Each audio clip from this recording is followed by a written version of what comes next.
In a Math 131 class at a university, the grades on the first exam are shown in the table below.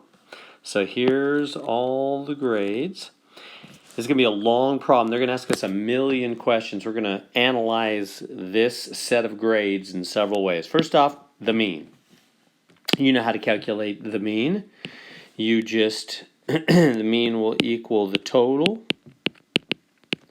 divided by n, the number of values. So if you just add up all those values on your calculator, that's what I'm going to do right now too.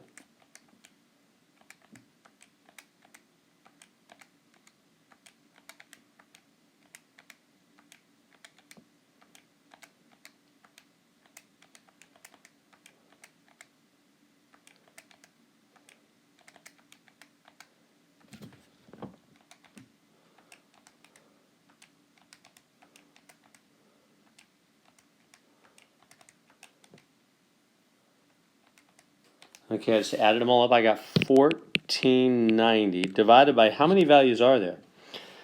I don't know. 1, 2, 3, 4, 5, 6, 7, 8, 9, 10, 11, 12, 13, 14, 15, 16, 17, 18, 19, 20, 21. 21 values. I'm getting for the mean score. And they want me to round it to 1 decimal place. So I'm getting 70.952. If you round that to 1 decimal place, remember how rounding works. They want us to end right there. So you circle the place you're going to stop at, 1 decimal place, one decimal place, and then you look 1 to the right of that. If the 1 to the right of that is 5 or more, you go up. So how do you go up from 70.9? It'd be 71.0, wouldn't it? Right? Whenever the spot to the right is 5 or more, you got to go up, right? So you circle the spot you're going to stop at. I'm going to stop 1 place after the decimal, 1 decimal place. And you look to the right. If that was a 4, I would have left it 70.9. But if it's a 5 or more, you go up. And how do you go up from 70.9? 71.0. So 71.0 is the mean. That's the average. Now let's find the median. How do we find the median? The median, you have to put them in order. So that's kind of a big deal. Let me see. And then we're going to need to do that down here on part D as well. So, yeah. So let me think. Let's put them in order. In some place where we have some space, I'm going to start right down here and put them in order. So, okay, so what's the lowest number in the list? I'm thinking 47. No, 46. Look them over. This is going to be kind of tedious. Yeah, so 40, 46, then 47, and then I guess we're in the 50s. 54. Cross them off as you go. You don't want to, this is really easy to mess up. 54, 56. I'm probably going to mess up on 256 and need to go back a couple times. 54, 56, 56. Okay, I think I got all the 50s. Let's go to the 60s. Looking at 63, 67, 68. 63, 67, 68. Those are all the 60s. Let's go to the 70s. Looks like 72, 72. 72, 72. 77, 77, 77, 3 77s. 78, 79. Did I miss any other 70s? Oh, another 79. Looks like there's 2 79s. Okay, good. Now to the 80s. 80. And 82. 84. 284, and then 87, 89. 87, 89. We almost made it all the way across. Okay, let me double check. I've crossed them all off. So yeah, so I got them all. Okay, now how many numbers are there again? Remember, there were 21 numbers. So remember, if there's an odd amount, there'll be 1 number in the middle. If there was an E, like we have one middle finger, right? Because we have an odd amount of fingers if you count the thumb. We have 5 fingers counting the thumb, so we have 1 in the middle. If we had 4 fingers, we wouldn't have 1 in the middle, we'd have 2 in the middle. So if you have an odd amount, like 21, there's going to be 1 in the middle. Where's it going to be? Well, if you take 21 divided by 2, you get 10.5. So it'll actually be the 11th number. Let's count. Let's go 1, 2, 3, 4, 5, 6, 7, 8, 9, 10, 11.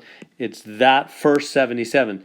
How do we know? Well, there's 10 numbers above it, right? Because it's the 11th. There's 10 below, and there's 1, 2, 3, 4, 5, 6, 7, 8, 9, 10 above. 10 below, 10 above. It's the very middle. So 77 is the median. So that's the answer to part B here. The median is the one number. It's another way of finding the average, right? You put them in order and you grab the 1 or 2 numbers in the middle and add them up and divide by 2 if you got 2 numbers in the middle. So there it is. There is the middle number, the median. Now, I'll write it right here. Median is 77. And get rid of this right here. Okay, so now let's go on to the mode. The mode is the value that occurs most often. Which number is repeated the most? Is it 77? I'm looking at 3 77s. I don't think there's anything more than that. 279s, 256s. Yeah, so 77 is the mode as well. So it's the median and it's the mode. Okay. Now, coming on down to part D. The IQR. Now, what in the world is that? That's brand new to us. So what's the IQR? That stands for Interquartile Range. Specifically, it's Q3 minus Q1. Now, I haven't told you what Q3 and Q1 are.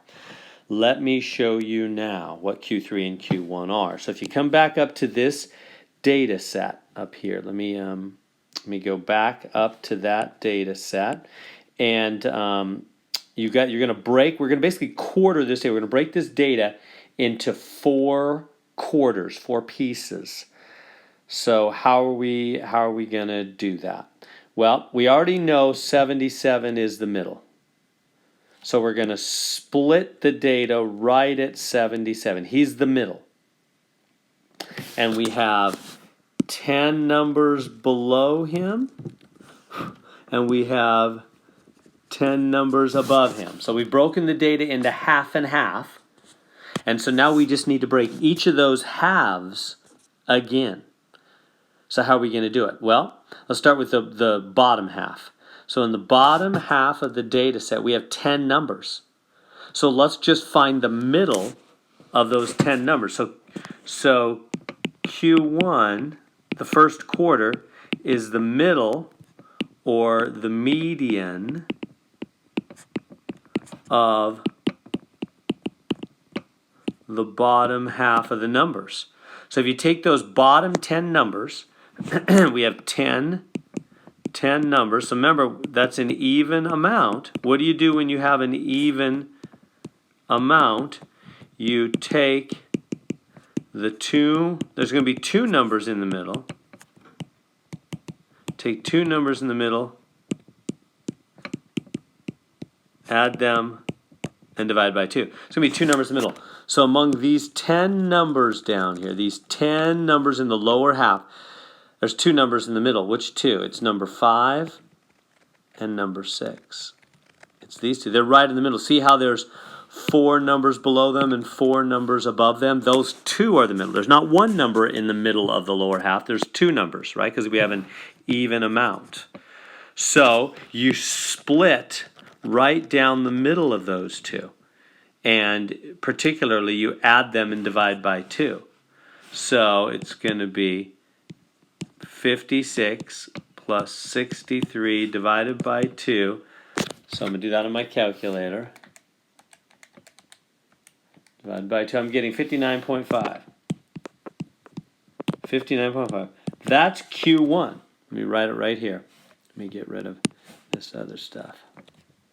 So 59.5, that's Q1. What we mean by that, that's the end of the first quarter. You see, it's like a football game or a basketball game. We're breaking the data set into 4 quarters.